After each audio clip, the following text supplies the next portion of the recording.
So, hi, this is Stu, and I'm here in the beautiful garden settings this time of Purple Valley, and it's quite sort of appropriate because I'm here with Petri, which is great, and we all know him obviously as a fantastic yoga teacher, but definitely also with a very sort of therapeutic touch to it, more emphasized than we see in some other teachers. So I thought this was quite a nice, appropriate setting in the nice sort of tranquil gardens, and we're going to try and also give you some easy lead in to how maybe you can try and use some of these ideas for yourself as well. And so, welcome Petri, and great to see you again after since last year. And Great so I wanted to start mostly by asking you, about where is your own practice at the moment in its evolution? Are you still aiming to change what you can do, or how do you go about thinking about your own practice? I think I start to be more focused for the teaching than making so much physical progress in my own practice. Yeah. I think the progress is more in a mental side. We all get older, and and I have a family again. It's the baby's 2 years old. Yes. So it's been quite challenging to travel around, teach, and try to practice somewhere there before, after the teaching. So. But what's quite nice is you all go as a family most of the time, don't you, around the place? Sure, yeah. So that's quite cool too. Yeah, it's amazing to have this. And also one boy started to teach and also give workshops. So it's really nice. And some of her videos as well that we've done here have been like super popular. Like I think there's over 120,000 hits on the beginner's sequence and that. And so it's like she also has a really nice, soft, gentle energy in the way that she approaches. She really has the nice touch and nice feminine touch. Yeah. Like a soft and gentle. So now you're saying, okay, I mean, obviously the asana practice and the meditation pranayama, all things that you're going to keep going and working on yourself. But when you're saying about developing your skills as a teacher, what do you think would make you a better teacher? This is like a job interview, isn't it? Well, a little bit more about my practice.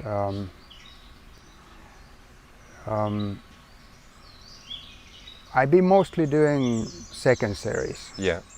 Not so much primary. Okay. And before you've also gone to what, end of third or whatever? Yeah, end of third. But, was that now it's been mostly second series, and it just feels amazing to do the back bends, and I started to stay longer in the poses. Yes. So I do all the Salabhasana, Bekasana, Dhanurasana, all with 10-15 breaths. 10-15 breaths, nice. And try to find the relaxation and a comfortable pose. Yeah. And it just feels good. It just feels amazing. Instead of like breathing 5 times and push hard and try to get as high as possible. Yeah. You like take a little bit easier, breathe more. And well, in the beginning it feels hard to stay longer. But then when you get to use it, it's like it's beautiful. And was that a conscious decision? Did you decide one day, okay, I think I'm now going to hold them all for 10, or did it happen naturally as an evolution that you suddenly found yourself holding things? What happened that my body somehow became a little bit slow. Uh-huh. I don't know if it's age or what it is. It's just a little bit slow. When I do forward bend, it takes a little time to get to the back bend. Yeah. Even when you do the vinyasa, like upward dog, downward dog, even there, doing like, and then going to the downward dog, I have to ease into it. Yeah. Well, you're on 97 or something now, aren't you? Yeah, just 48. But, I don't know, it just became a little bit slow. I don't know why it happened. Maybe some tension in the sacrum area or something. But this breathing long and relaxing and try to find a comfortable pose, it really helps. And because if you do quick movements and you feel the tension. In the end, the tension will move to the like pain. And yeah. And so how do you set about it when it is, say, I mean, I'm not sure how challenging Kapotasana is for you, but for many people it's like super challenging, super intense. So the breath shortens and the thought of staying there for extra breaths is really... So how do you mentally deal with those sorts of ideas that are coming up in your head, if that's what you experience? Yeah. Or when you did, perhaps? Well, I just take it easy. I'm not trying to catch my heels. Yeah. I just go as far it feels good. Which is nice, and just stay in that Which zone. is like I'm comfortable if I go in the middle of the feet, you know, Yeah. and just stay there and breathe and come up and still feel comfortable. Yeah, rather than come up and feel broken. You know what I see all the time is that people has lots of fear, even trauma. Yeah. From Kapotasana. It's not very smart, you know.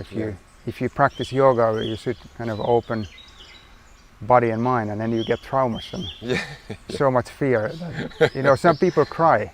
Yes, when they come out. When they, even before Kapotasana, because it's so building it's up so in their scary. mind. You know how much there is pain, how much you have to push, and you come up and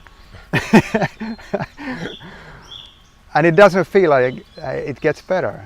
Yeah. The trauma is there, and only way to get it out from the system is to really change something and relax into it. I don't know.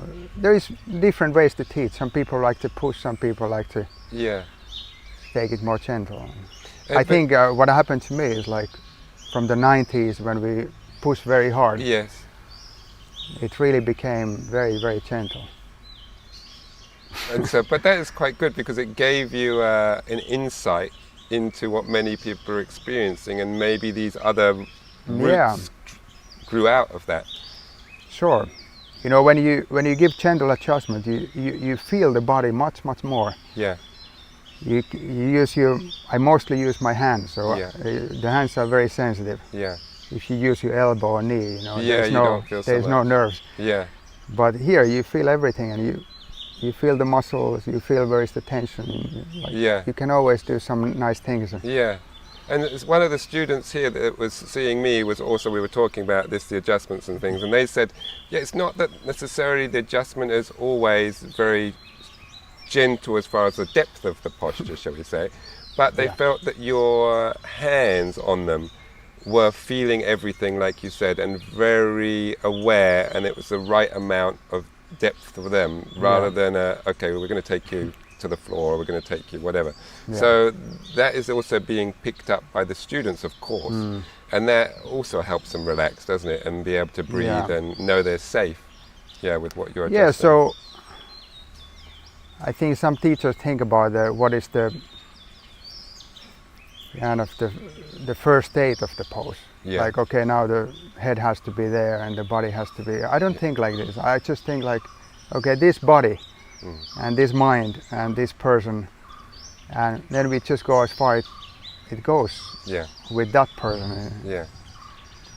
Like Prasarita Parottanasana C, I don't think that the hands has to touch the floor. I just think like how far it goes, and and the person still feels comfortable. For that individual, and next day they do it again, so it doesn't have to be one day and it has to touch the floor straight away. Yeah, exactly. But this way it really creates nice relationship between the student and teacher, and that they trust the teacher and they're ready to open, and it's good for both. And maybe that even instills in the student that actually it's okay to be where you are, rather than when you're always taken so much deeper, that almost reinforces the idea, well, this is where I should be, and anything less than that, I'm not good enough, or I'm not going in there. Well, if you think, we are not talking so much in the yoga class, so we try to support the meditation in the class and the peace and calmness. And if we are not talking and we give adjustment, so the adjustment is actually what is showing the whole yoga system for the student. So with the adjustment you show the alignment, and you show the pose, but also everything else. Yeah. So basically, the adjustments should show also the yoga philosophy. Yes. Yes. So that experience in that pose, in that moment, you get like, oh, this is yoga. Yeah. Yeah. And it can happen through the adjustment.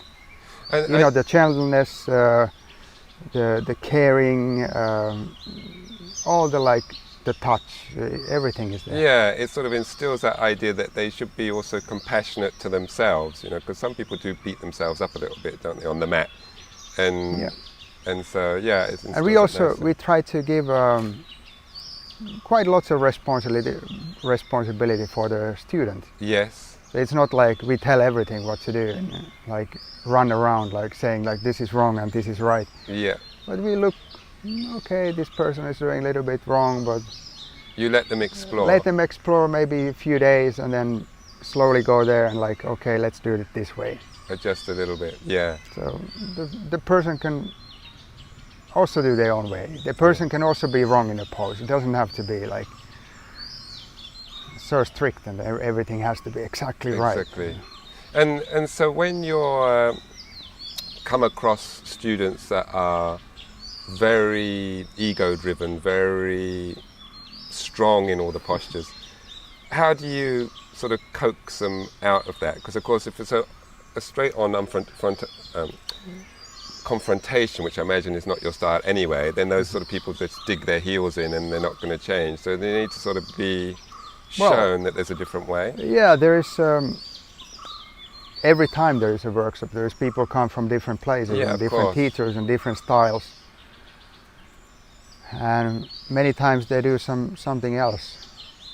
So if it's a longer workshop or retreat, I let them do wrong, like different style. Yeah. And if they ask, like, okay, what is other people do? And I show them.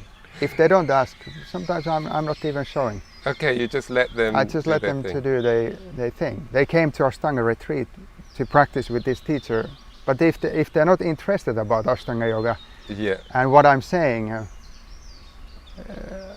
they can do what they want. They let them do what they want. It's like, and it never happened actually. No.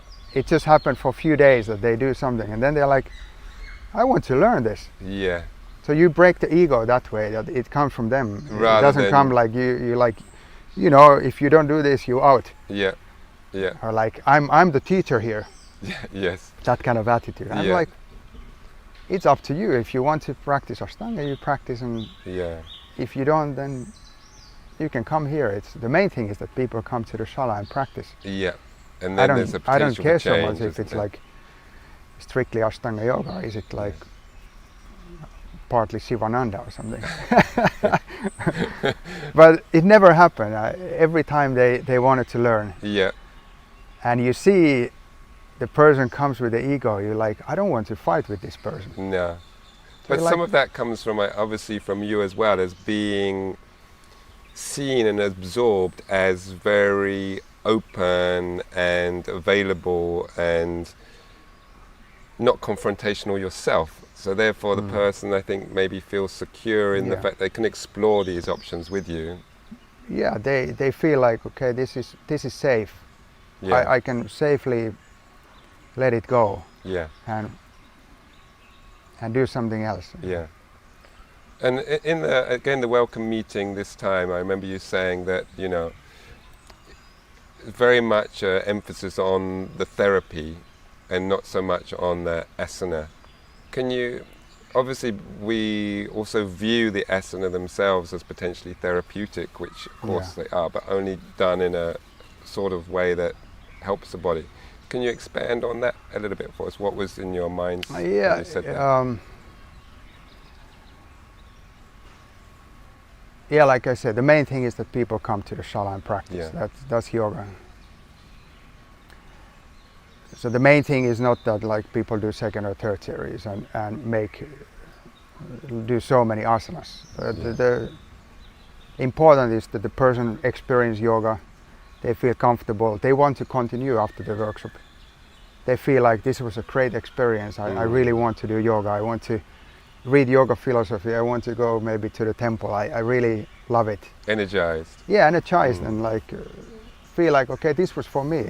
I got what I wanted. And so sometimes if it's so much like about the asana and the progress and the advanced poses, and it's all about like being advanced. So some people doesn't, well, if you're not, if you're old, if you're stiff, if you like, if you're injured, you might feel quite uncomfortable, like if the main goal is just be so advanced and do some handstands and super jump through, some like a slow motion jump through. Yeah. That's like the goal. So people are like, this is not for me. I want to do easy hatha yoga somewhere else. Yeah, yeah. So I think Ashtanga can really give something for everyone if you just, you know, work with that person, with that body, and with that age and mind, and and also with their problems, whatever is the problem. If it's just the stiffness, that's quite easy. Yes. But some people has mental issues, and some people has injuries, and yeah, it's and people really feel like, okay, if you take care of that, you know, you have an injury, I try to fix it. Yeah. I'm not trying to fix it, kind of. It's yoga, which is fixing. I am just like supporting that process. Yeah. And the person really feels like it was for me. It was personal, you know, connection, and they really want to help. Yeah. And so, how would you go about that? So, somebody says to you, oh, I've got pain in my hip when I do a particular posture. What is the processes that go through your mind, or that relationship with the student, that allows you to help them in the right direction? Yeah, so maybe we discuss. Yeah. And they tell what happened, why they have problem. Maybe they doesn't know where it is. So we start, usually we start in Adho Mukha Svanasana, downward dog. Right. That's where we start the process. So I put one hand to the sacrum, fingers on the both sides, and then checking like what is what is the balance. I even already there I can try to move the sacrum, like a little bit like osteopath might do it. Yeah. And then the other hand again check from the back, where is the tension in the back here. Yeah. And a little bit like go around the tension and measure it. Yeah. And do some work, and that's the beginning. Right. And then we just do it every day. We start from the sacrum, check it, and little measuring the tensions, and sometimes it's just like, okay, now it's much softer. Yeah. And it can happen very quickly, because somehow the body recognizes when somebody does the right technique. When someone's trying to help. When somebody try to help in the right way. Yeah. Maybe somebody wants to help, but they doesn't know how to do it. Yes. But when somebody wants to help, and the body recognizes that this is the right way, and it's like it's a natural way. So the healing process starts when there is like the body recognizes that now there is a right method. Yeah. And it feels like it's not forcing, it's not pushing hard. It's just like slowly starting the process. And it's very interesting. So this is what I'm trying to learn more. Right. And so how do you learn more? Is it purely by changing a technique and seeing whether that is more effective, or are you guided by intuition and your own sense of the body and understanding, having been involved with the healing for so long? Yeah, mostly it comes from the self-realization. Right. It's like you just look and try, and if it works, you keep that technique. If it doesn't, you change. But I also look around. I come to your massage, I go to Natalie, I go to different people, and I observe, and I like, okay, that was a nice technique, you know. Yeah, I do the same. I'm not ashamed to say I'll collect anything that works, I'll have it. Yeah. No matter who's it Also, from. like picking up from Patabi Choice, from Surratt, from Yeah. Lino Miele, from Eddie Stern, Yeah, from all different teachers, Noah Williams, you know, Yeah. Richard Freeman. And you look and you observe, and yeah, like this was really good. That was a good adjustment. yeah. Just take it quickly. And you were talking off camera before we started, and you said that when you were in Mysore with Guruji, you actually saw him also do a bit of body work on somebody. Yeah, there was Yeah. my friend had a bicycle accident and fell quite badly, and one day we like saw that Guruji was giving massage for him in the old yogashala. I was like, wow, I never seen that before. Yeah, exactly. So he was doing massage and some stretching for the body and Yeah. like really like a therapy work for the. I don't know how common it was, but that was first time I saw it. Yeah. And do you think that is, I mean, obviously, you know, it's not for everybody, but as a role of a teacher, it is a little bit broader, isn't it, than just instructing asana? Well, it depends the teachers. Some teachers are very much in the asana and showing the pose, and everything Yeah. is very physical, and some teachers learn more. They all can be good teachers, you know. Yeah, yeah. And with yourself, you came out of that Finnish folk healing, didn't you? And, Yeah. And so when you first started to teach, did you immediately not even think about the fact that when you were adjusting somebody, you were going to do something? No, I Or- think I didn't use so much the healing techniques in the beginning. Right, It was mostly just Patabi Choice and Lino Mieles and right, Derek Islands techniques. right. So you were doing what you were told. Yeah, like Yeah, super hard adjustments. yeah.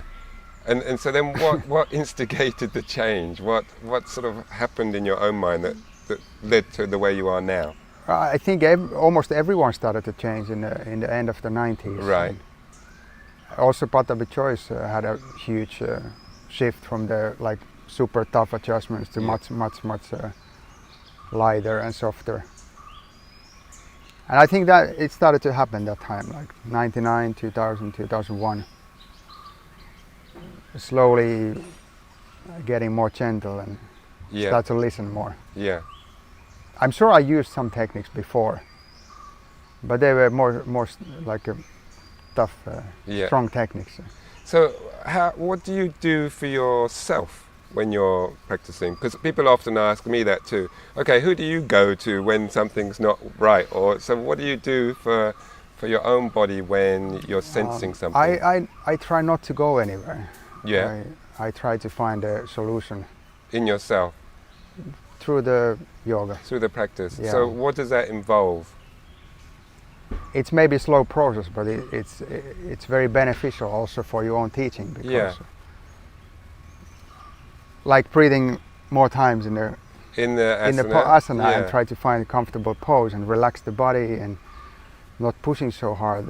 That's one way to heal. Yeah. And your particular body, is it the type that you're very, obviously you've worked on the sensitivity and that, because I'm getting that from you, but Yeah. we have some students that they really don't know they've done anything wrong until the next day, yeah, or the day after, and then they think, Yeah. oh Christ, what did I do in the Yeah, practice? this the is day a before?" problem. I be giving some adjustments and people feel amazing, Yeah, but then next day they come and say like, my back hurts. yeah, So I've been dropping off those adjustments yeah, because this is has been in Marichasana C, right, especially because even if the adjustment is gentle, yes, but because it is gentle, the person feels so comfortable that they feel like, oh, this is so good. I get deeper and I get deeper and I get deeper. Yeah. And you're not really like pushing the person anywhere. but they're going you, themselves now. it just feels so comfortable, Yeah. and you're just opening the body and supporting. And the person goes so far that something happens in the lower back or something. Yeah, yeah. And next day they're like, So I had to change some of those adjustments. Even it wasn't hard adjustment, but it supported the person too much to push by themselves. Yeah. And now in Marichyasana C, what I only do is like put the hands together and hold it and keep the balance. Yeah. That they are not leaning too much rather back. Than giving that rotation. Yeah. And are there other particular postures that hop out in your mind, maybe like Supta Kurmasana or stuff like that? Supta Kurmasana is quite safe if you just understand the anatomy. Yeah. That you have to rotate the legs, you have to rotate the arms. Yeah. Yeah. So it's quite safe actually. Almost never happen anything like that. Yeah. And so there's one thing to be being adjusted and something happens, but quite often people also do something in the practice while not being adjusted, but just by pushing too strong or not being sensitive enough. So how can people build on that sensitivity and awareness in the practice that they are going to the right place for them at that particular day or that particular moment? Well, I don't think people push so much in my no, class. But there might because be people watching this the at whole home. energy in the class is like soft.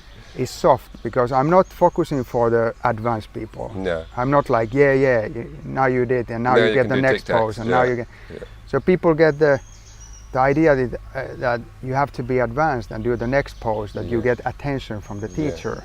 I'm not doing this. So people do advanced poses, but they are just like same as the beginners in the class. I'm not giving any extra attention from anybody else. But if there's so people get watching, the feeling that, okay, I'm accepted in this class.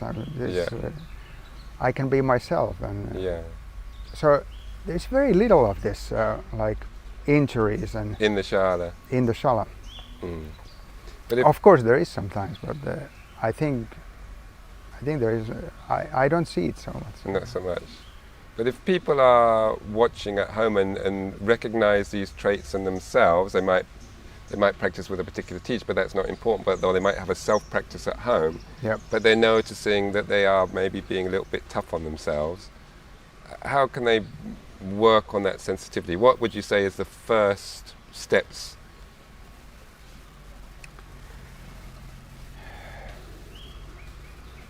Well, maybe the first would be to work with the breath. Okay. Just to soften the breath. Yeah. Because maybe there is too much sound, maybe they're forcing too much the breath. Yeah. Like Sarat nowadays, he talks more about this, like breathing very softly, like almost without sound. Okay. It became so if you breathe like that, you can't push so hard. Yeah. It comes through the breath. The other thing is just soften, like it's not easy if you come from the competitive background. Yeah, exactly. Like both gym, the same thing. Some like dance, ballet or something. It might be hard. But but I think many people learn it if the teacher doesn't pay too much attention for the just like this advanced and you have to go deeper and you have to reach this and that. Just follow like this comfortable state. I think it comes from there. People just realize this is so much better. Yeah. And maybe they don't reach so quickly the advanced practice, but they can practice without injuries and they feel very comfortable. And sometimes sometimes in Ashtanga it can be very, very strict. You can't do this before you do that. But with your own teachings, are there times when you feel, okay, this particular posture would actually help this student because I can see they need some opening here or there or whatever? So I'm also strict if the person is like 25 and has a normal body, no injuries. I'm also strict. I'm like, this is the way. Yes, because but if the person is 65 or injured or has a certain like something in the body that like one leg is like 3 centimeters shorter or something. And of course the hip is like this. you have to think a little bit. You can't just let the person to do primary exercise forever. Yeah. Otherwise, they will start some other yoga style Yeah. where people are more tolerant. Yeah. I don't know if that's a big problem, but if you want to keep people in Ashtanga and really like find the yoga from Ashtanga, like yeah, you have to see the person, how they are and what kind of background, what is the problem. And there is plenty of poses where you can use for the therapy from the secondaries. Yeah. So what, like some of the easier back bends and that type of thing? Those are the main. Those are the maybe the best ones if somebody has any kind of back problem. Yeah. But nowadays I recommend them to relax more and breathe Longer. Breathe longer. And with your own practice, I mean, it's quite difficult for traveling teachers because you've got the teaching, you've got the travel days, you've got different time zones and everything like that. So it's quite hard on your body and also on your getting into a flow. So do you notice a big difference between when you're at home? Do you actually have blocks of time when you're at home that are a couple of months? Yeah, it's great to be in one place for more than 2 weeks or that's more than 1 week, so you get back to the flow and you start to feel like, okay, now I make some progress in and you just have to adjust it then.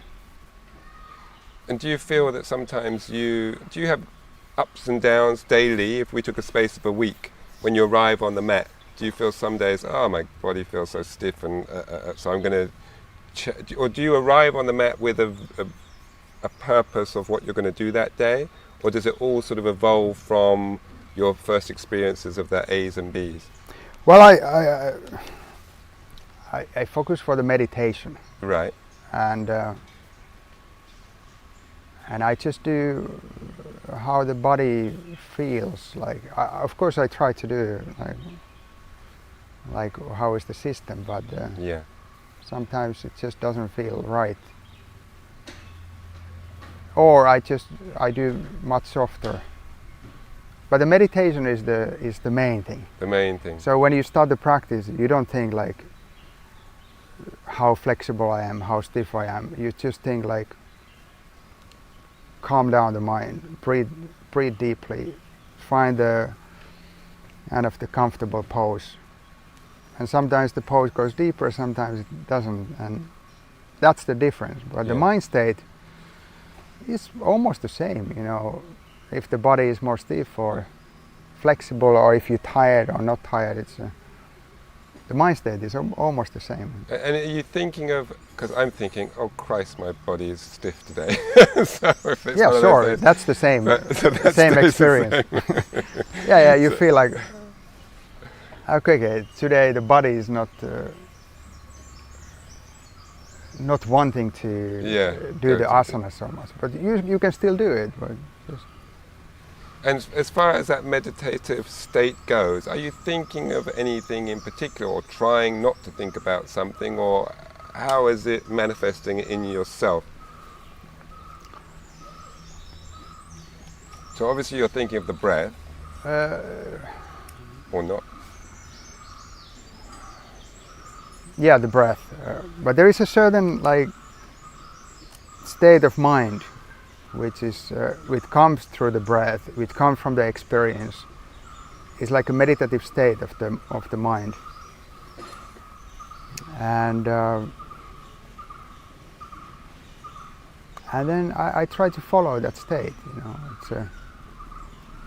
It's almost like you have like this beautiful sensation of like peace and calmness and maybe some light. Yeah.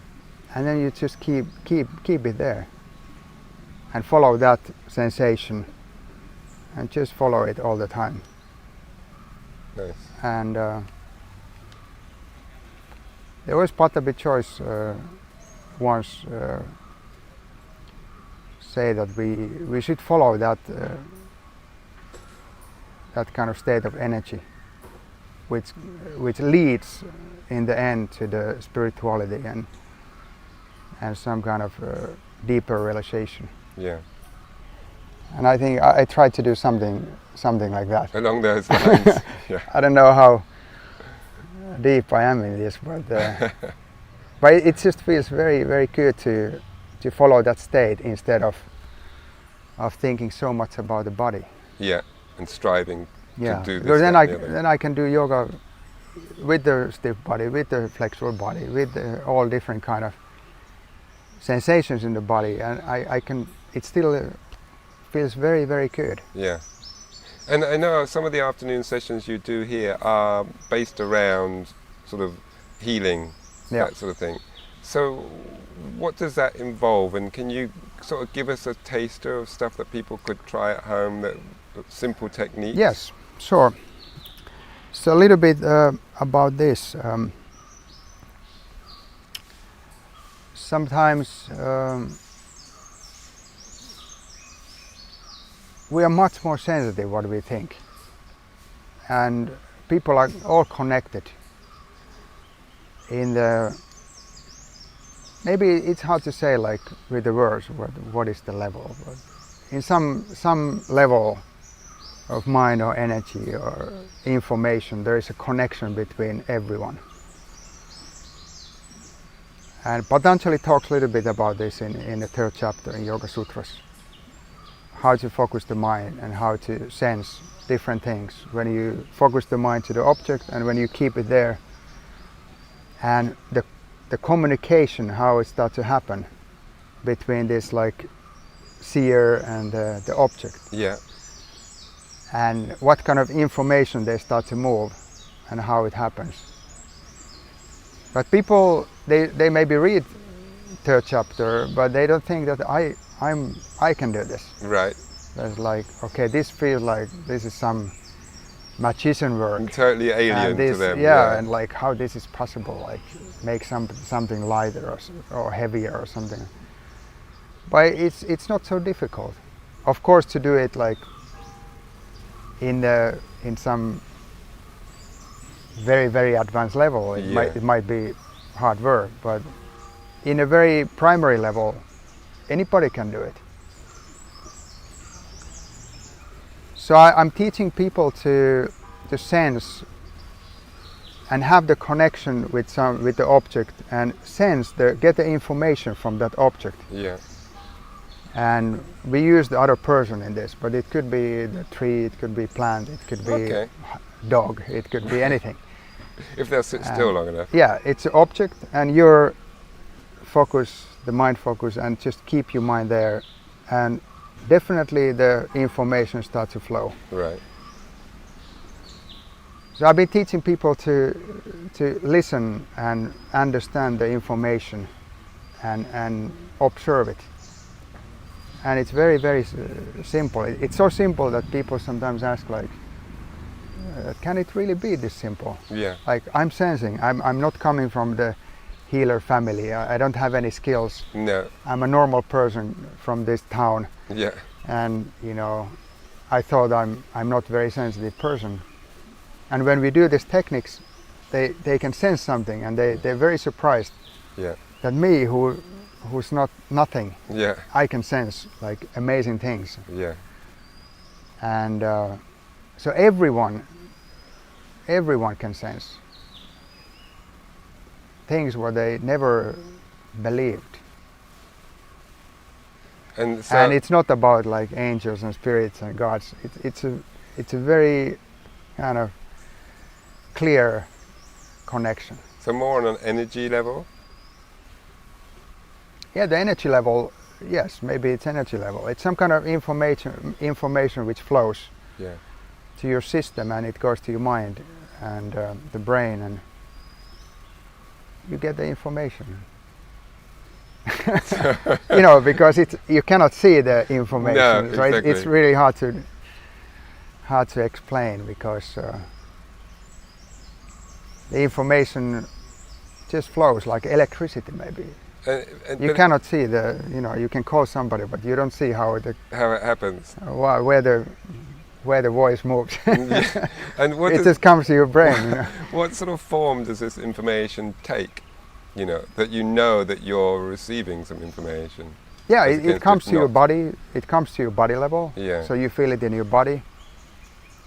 As It heat comes like a or- thought. It comes Yeah. like a thought, like how you're thinking. You know, it Yeah. comes like this. Some people might experience colors, and some people might see pictures, Uh-huh. like medium type of information. Yeah, different people experience different ways. But Yeah. usually, what we do in the class is that we try to get information from the other person's tensions or pains or Okay. this kind of blocks, Yes. which is blocking the nerve system, maybe the blood circulation, maybe some fluid. What is there? The lymphatic fluid. maybe lymphatic fluid or something, which is blocking those. So it blocks the energy movement, Yeah. because the energy, also the blood is energy movement. Is one kind of nadi. Yeah. Is also the physical nadi. So we try to make connection and get the information and sense it in our system. So is this something we can have a go at then? And something that you maybe could lead me through and allow people to try and follow along at the same time? I can show simple, Yeah. maybe one of the most simple way how you can start. Yeah. And then I can also show the next state. Nice. I'll leave it in your hands. I'll be Yes. your willing student. So what happens when you sense the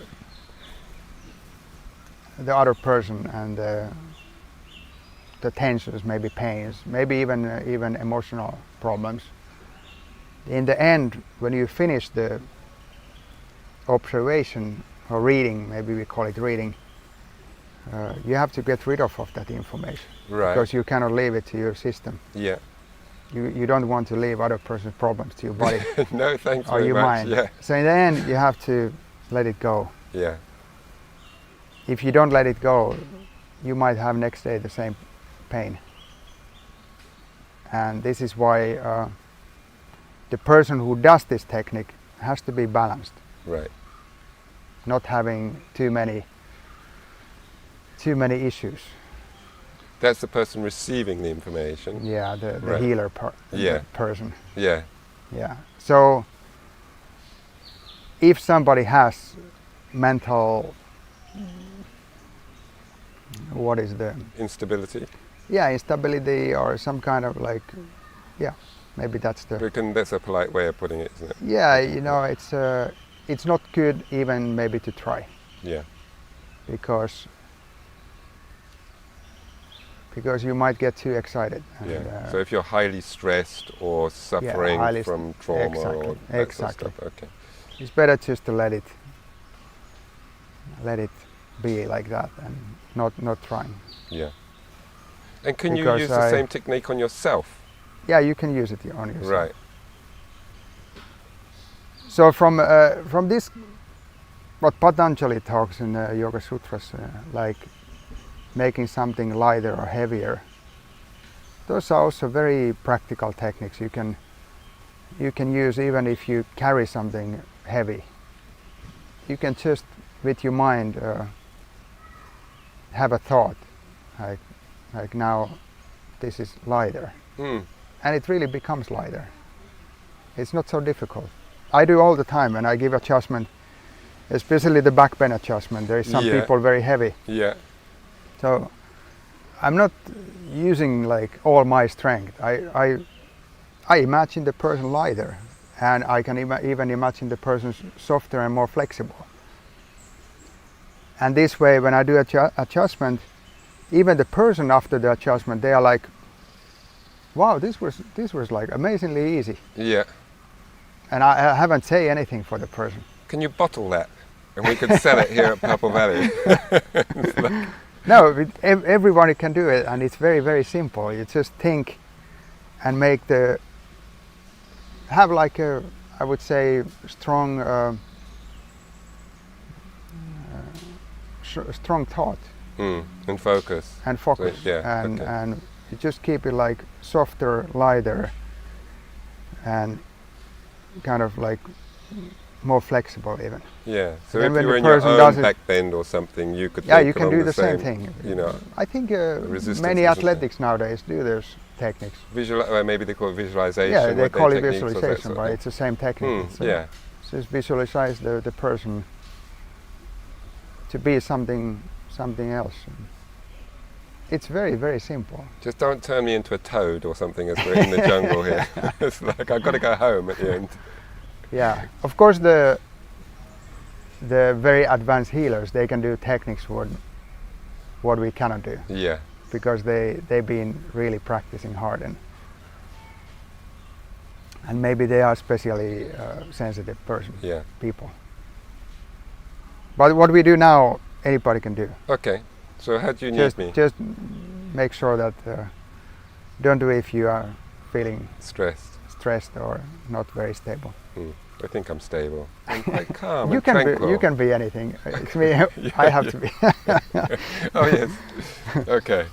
So do I have to be any particular way or? Yeah. So I can explain first. Yeah. I'll shut up. So so one is lying down on the stomach and take a comfortable pose. And the person who is lying down doesn't have to think anything special. Just even sleep, or just be normal. But don't try to help. Don't try to send me any information or anything. Just be and lie down. And I put my hands on your back, and from the lower back I slowly start to go through your physical body. And once I sense some tension, okay, here is very clearly the muscle, some tightness, maybe some pain. I put my finger there and I keep my finger, and then I try to observe my own back and have this sensation in my own back. So actually your tension in my back. Can you keep it when you find it? Yeah. So this is the easy way to start. So you move from the physical body, and when you find the tension, you kind of connect yourself to that person and start to observe your body, and you start to feel the same sensation exactly in the same spot in your own body. Okay. And that's how it's maybe easiest way to start the energy work. Yeah. So actually the connection information work. Yeah. So I don't know exactly what is moving from your body to my body. Is it energy? Is it information? Or whatever it is, but something. But the main thing is that I sense it. Yeah. And so that's the primary level. Yeah. And we move forward. We go to the next tension. Keep the finger there and try to sense it in your own body. And then we move to the next one and try to sense it. So this way you start to create this connection information and understanding that how it works. Yeah. And you start to trust yourself that okay, this sensation is the same as what is under my finger. Right. And then we go to the next place. You're like, okay, I feel it. Again, I feel it. So it's not just the accident that you feel something, but you feel every time. So it must be real. Yeah. And it's not that you're trying to press deeply into the muscle to feel that tension, but you're sensing the tension. Yeah, no, you just have to feel the tension. Okay. Nothing else. And the second stage, from sensing first from the physical body, then try to have the connection in your own body. The next stage is sensing the tensions, the pains without touching the body. Right. So only through having this connection and the information which is moving. Yeah. So just standing like this or sitting and focusing for your system and observing my own body, and then you start to slowly feel the tensions what you have in your body. So that's the second stage, which is already much deeper. Yes. So without looking the body, without feeling it, you just start to sense something. Yeah. And when it comes to the healing point, the easiest way to heal is when you sense the tension, you completely try to relax it from that area. So that's like the easiest healing technique. Like relaxing, melting, softening. And then you sense it in your own back that it really happens, that this tension starts to soften. And it's not my body which is softening. I just feel your body in my body. Yes. Yeah. But I work through my body, which is now not so much my body anymore. It's the sensation comes from your. Yeah. Okay. Cool. So that's the breathe. That's the job. Okay. So first touching, try to sense, move, try to sense, move, try to sense. The second technique, without touching, try to sense. And then when you feel the tension or pain, try to soften it. But this is very like I don't know. I think it's quite easy. Yeah. To start. There's So many techniques, but this is the simple ones. And yeah. can it then be built upon that? I know there's sort of visualization techniques where, say you've got a painful hip, that you can then start thinking about that area on your body, and the same sort of idea of softening and Yeah, that type of sure. thing. So that where along the line But would that now- particular step be? That be a little bit later, or Yeah, visualization is not so much part of this technique, right, because it all really happens in the, right, it all really happens. You don't have to kind of believe or visualize anything. Right. It really happens. okay, And when you're softening it like softening your own body. yeah, If you have tension, you try to work with your mind and okay, calm down, relax.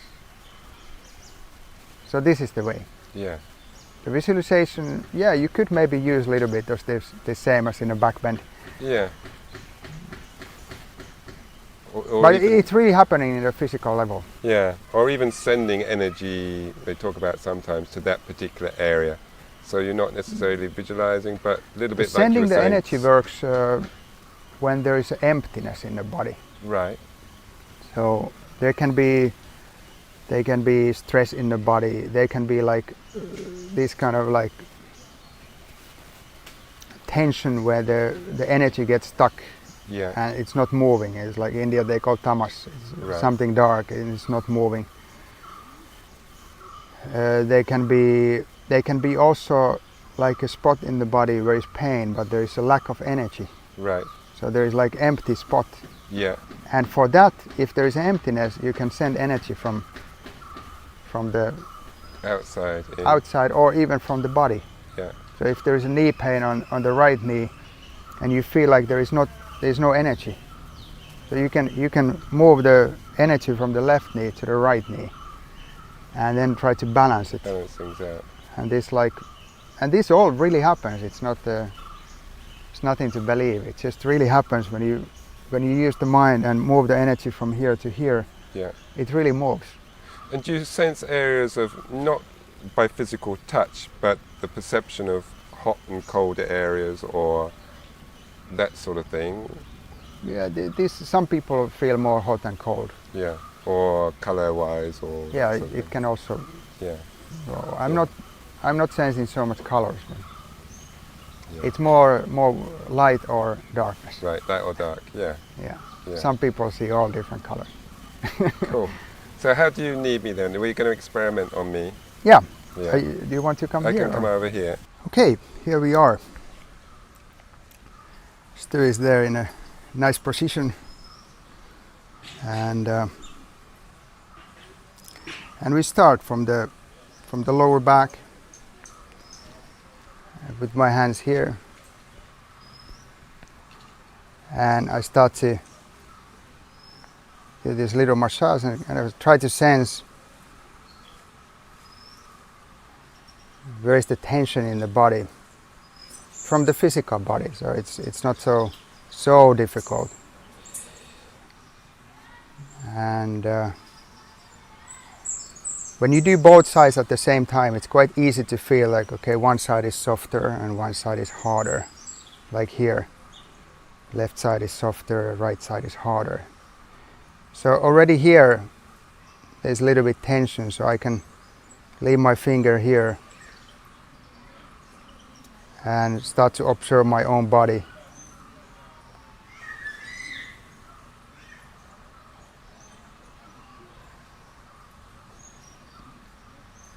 And get the information to my own system. You might get much more information what is just under the finger.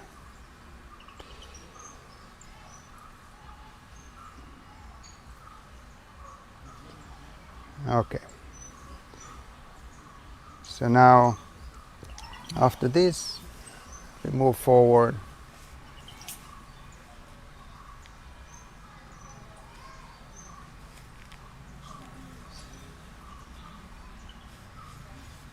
I have to go here because I get this sensation that it's that is on the right side. The whole side here has some.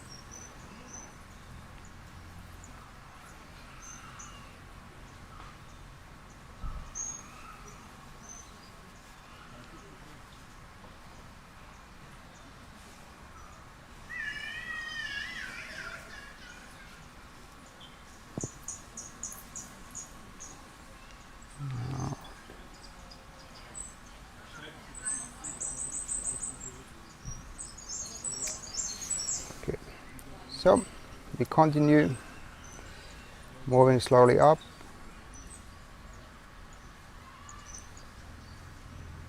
Still has a nice, quite soft body. Soft body type. Not too much tension actually.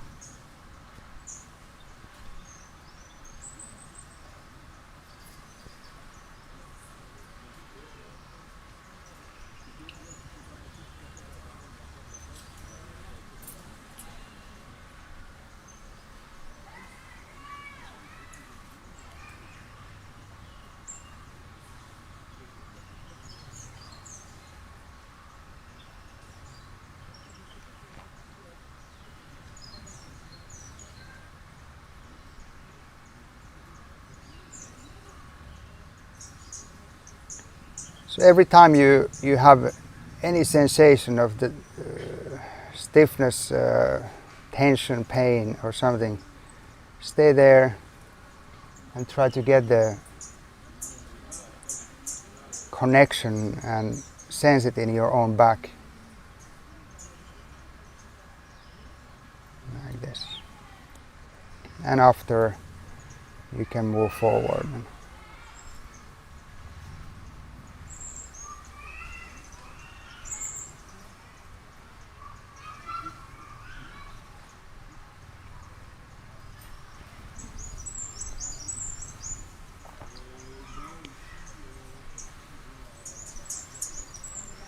Yeah, this is quite good. It's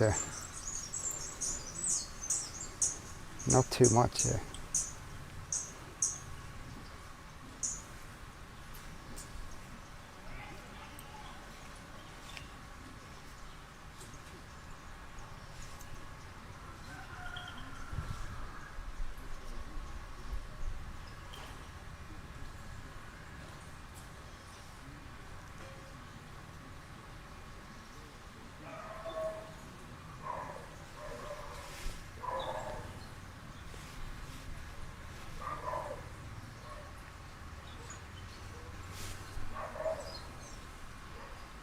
Good. So this way, we go through the back,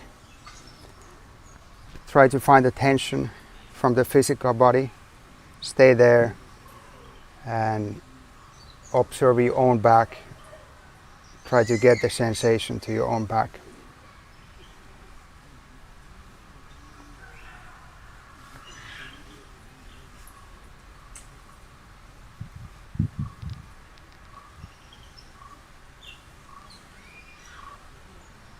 Okay.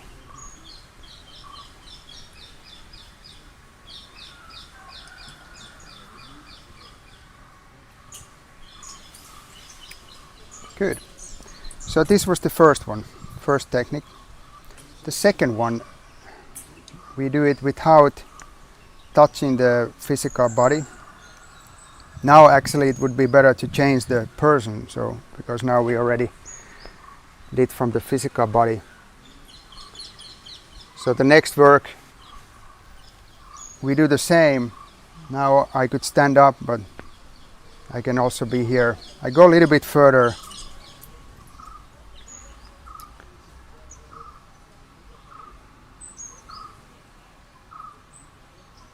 So I'm knowing that I'm doing it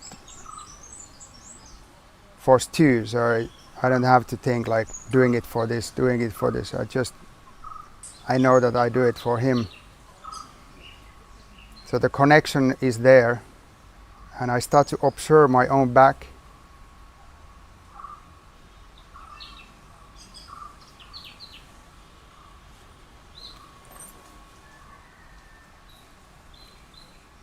And relax your body, keep the mind calm, don't expect anything, keep the mind open. And slowly start to observe your own back and the sensations, especially if there is anything which is like a pain, stiffness, tension.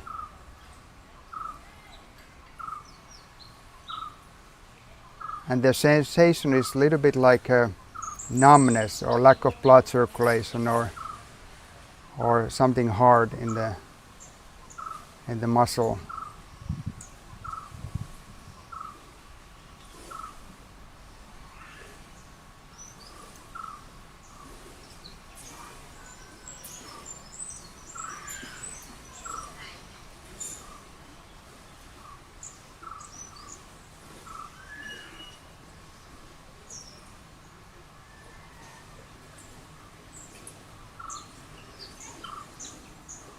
Okay.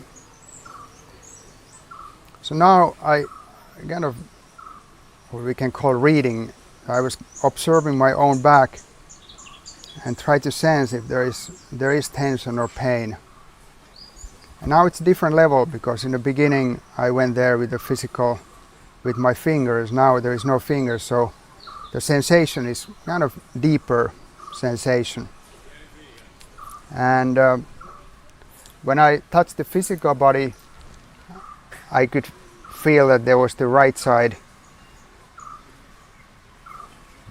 But now when I went there in the other kind of level, I felt that there's tension on the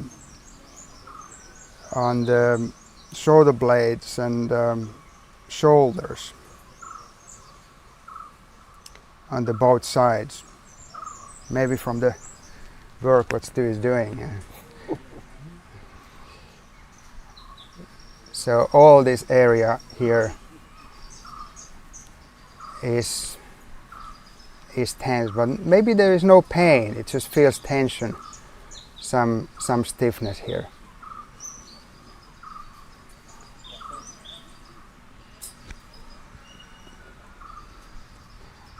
So it's quite soft sensation when there is only tension. When there is a pain, it's much stronger sensation.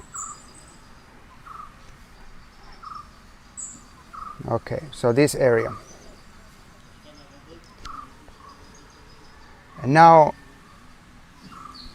the third one. Now I work with this area. So the third one, now we do the healing, which was the first.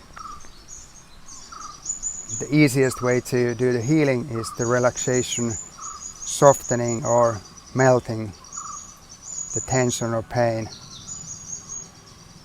Now I'm observing my own back and this area on the upper back, and completely relaxing, softening, melting.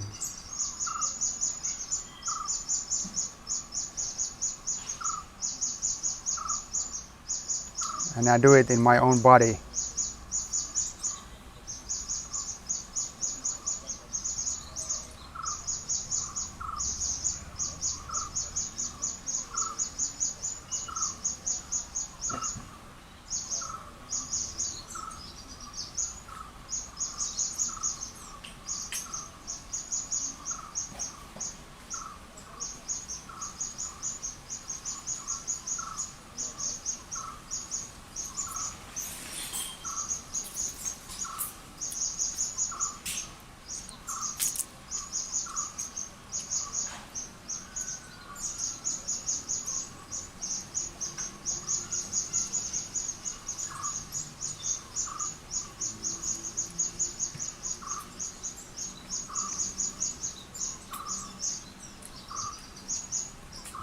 And when you sense that something is happening, that it starts to soften, the tension starts to kind of disappear, or the pain, and you can slowly start to stop.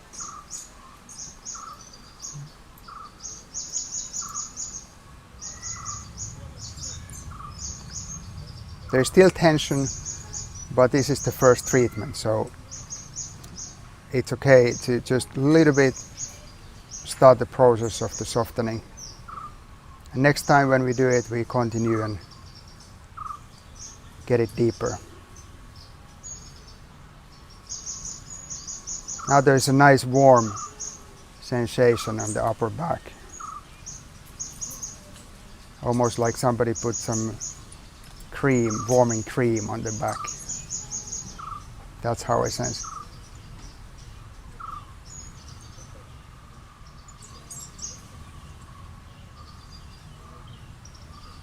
Good. It's over. And I felt heat myself in those areas that you were sensing stuff going on. So that low back on the right, would be an area of tightness for me because I have a scoliosis, so it's sort of an adaptation, tensional pattern. And of course in the neck because of every sort of hard stuff I do. But I did feel heat coming to those areas, particularly once your hands were off of me. So I felt a lot of heat coming from your hands when they were on me, which was nice. But also when you were just thinking about what was going to be happening with me, I could feel those areas heating up. Yeah. So it was, Yeah, sometimes people start to sweat Yeah. when you do the reading part. Yeah. So it's quite cool. So go play and practice and see whether you can sense those sort of things on yourself. And thanks so much, Petri. I feel like on my maybe I'll do all my interviews like this in future. I think laying on my chaise lounge and interviewing people would be quite nice. But yeah, thanks so much, Petri, for coming down and doing this with us. It's been brilliant. Thank you. Thanks, guys. After the healing session, we come back to our own body and ground ourselves. Let the connection go and also the sensation go. If there was a knee pain, let it go, soften, lighten. So you can take a comfortable pose, sit down,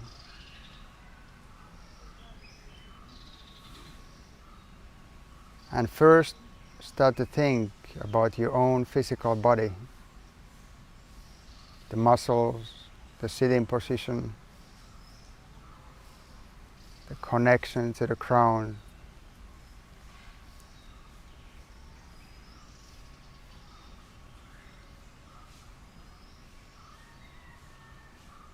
And cut the connection with the person you did the healing. Cut the connection mentally, physically. And come back to yourself. Only thinking about yourself. The physical body, the connection to the earth, your own thoughts, your own energy flow.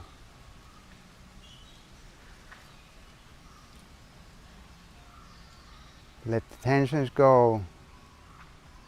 Let the pain go.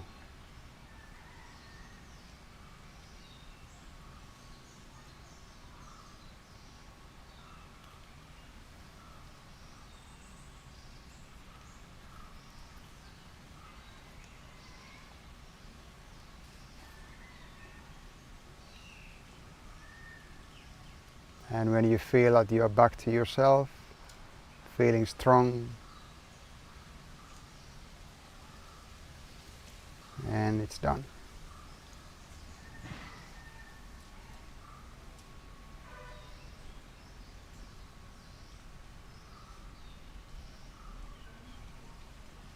Thank you.